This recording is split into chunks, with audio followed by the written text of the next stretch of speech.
నా పేషెంట్ ఒకళ్ళు యూట్యూబ్లో చూసి వీడియో చూసి ఒక క్వశ్చన్ వేశారనమాట. ఆ క్వశ్చన్ ఏంటంటే, అబార్షన్ అయిందంట వాళ్ళకి, ఒక 3 అబార్షన్స్ అయినాయి, మాకు 3rd అబార్షన్ అయ్యి 4 months అయింది, మళ్ళీ ఎంతకాలం తర్వాత మళ్ళీ ప్రెగ్నెన్సీ రావచ్చు డాక్టర్ గారు. అబార్షన్ అయిన తర్వాత ప్రెగ్నెన్సీ రావడం అనేది యూజువల్గా న్యాచురల్గా జరుగుతుంది. స్ట్రెస్ఫుల్ కండిషన్స్లో అయితే నెక్స్ట్ తను ఎనీమిక్గా ఉన్నా కానీ, ఆ యొక్క మదర్ ఎనీమిక్గా ఉన్నా కానీ, లేదు ఇంట్లో ఫ్యామిలీ కండిషన్స్ కొంచెం బాగోలేకపోవడం వల్ల కానీ, లేదంటే వారి యొక్క సోషో ఎకనామిక్ స్టేటస్ ఏమన్నా కొంచెం ప్రాబ్లం ఉంటే కానీ ఒక 6 నెలల పాటు రెస్ట్ తీసుకుని మళ్ళీ ఆ మైండ్ అంతా ప్రిపేర్ చేసుకోవచ్చు.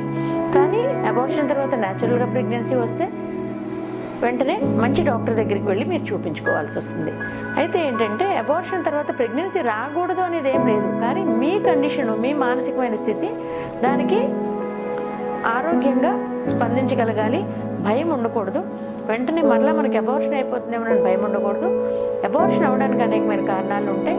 మీకు ఏమైనా జెనెటిక్గా క్రోమోజోమల్ ప్రాబ్లం ఏమైనా ఉందా, లేదంటే ఇమ్యూనలాజికల్ ప్రాబ్లం ఉందా, అంటే బ్లడ్లో ఏదైనా మనకి ఇమ్యూనిటీ లెవెల్స్ దెబ్బతిన్నాయా, లేకపోతే అండం కానీ వీడికణం కానీ ఏమైనా క్వాలిటీ బాగాలేదా, మీ యొక్క ఏజ్ ఎక్కువగా ఉందా, ఇవన్నీ కూడా కొన్ని ఇంపార్టెంట్ టెస్టులు కొన్ని చేయించుకోవాలి. క్యారియోటైపింగ్ చేయించుకోవాలి. అలాగే యాంటీఫాస్ఫోలిపిడ్ యాంటీబాడీస్,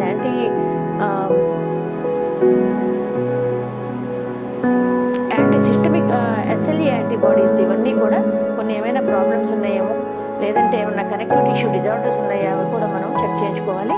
టార్చ్ ఇన్ఫెక్షన్ ఉందా లేదో కూడా చూసుకోవాలి.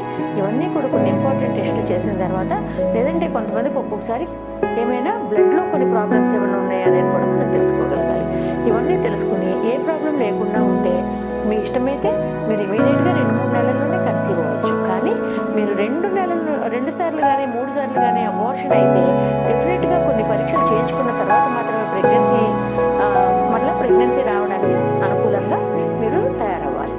లేదు అంటే ఇబ్బందులు కొన్ని ఎదురవుతాయి. కాబట్టి మీరు వెంటనే మంచి డాక్టర్ని సంప్రదించి అన్ని కూలంకషంగా పరీక్షలు చేయించుకుని దాని తర్వాత నెక్స్ట్ ప్రెగ్నెన్సీ అబార్షన్ అవ్వకుండా ఉండేటట్లుగా చూసుకుని మీరు ట్రీట్మెంట్ చేసుకోవడం మంచిది. అలాగే ఒక్కొక్కసారి హిస్ట్రోస్కోపీ అనే పద్ధతి, ల్యాప్రోస్కోపీ అనే పద్ధతులు కూడా మనకు అవసరం పడతాయి. ఎందుకంటే ఏదైనా మనకి లోపల అబార్షన్స్ అవడానికి ఏమైనా ఫైబ్రాయిడ్స్ ఏమైనా కారణమా, లేదంటే ఇంకేదైనా ప్రాబ్లం ఉందా, సెప్టమ్ ప్రాబ్లం ఉందా, ఇవన్నీ కూడా ఫిజియలాజికల్ ఏమైనా అబ్నార్మాలిటీస్ ఉన్నాయా, యూట్రస్ ఏమన్నా బాగా చిన్నగా ఉందా అంటే యూనికార్నివేట్ యూట్రస్ అంటారనమాట. అది సన్నగా గొట్టంలాగా ఉంటుంది యూట్రస్. మామూలుగా యూట్రస్ ఒక ఫిమేల్ ఎలా ఉంటుందంటే కొంచెం లవ్ సింబల్ ఆకారంలో ఉంటుంది, అంటే కొంచెం వెడల్పుగా ఉంటుంది. అలా కాకుండా సన్నగా ట్యూబ్లాగా ఉన్నా కూడా యూట్రస్ ఏ అనామలీస్ ఉన్నా, లేదంటే ఏమన్నా అవకరాలు ఉన్నా ఇలాంటి ప్రాబ్లమ్స్ వచ్చే అవకాశాలు ఉంటాయి. లేదంటే ఒక యూజువల్లీ జెనెటిక్ ప్రాబ్లమ్స్ ఏమైనా ఉన్నా కూడా ఎట్లాంటి ప్రాబ్లమ్స్ వస్తాయి. ఒక్కోసారి థైరాయిడ్ కానీ ఇలాంటి హార్మోనల్ ఇంబ్యాలెన్సెస్ ఏమన్నా ఉన్నా, ప్రొలాక్టిన్ లెవెల్స్ ఏమన్నా బాగా పెరుగున్నా కూడా అబార్షన్ అవ్వడానికి కారణాలు అవుతాయి. సో మీరు ఇర్రెగ్యులర్ పీరియడ్స్ని కూడా కొంతమంది అబార్షన్ అనుకుంటారు. అలా కాకుండా కరెక్ట్గా మీకు అబార్షన్ అయిందా లేదా మీరు టెస్ట్ చేయించుకుని ట్రీట్మెంట్ మీరు కరెక్ట్గా తీసుకోవాల్సి ఉంటుంది. అన్ని రకాల పరీక్షలు చేయించుకోవాల్సి ఉంటుంది.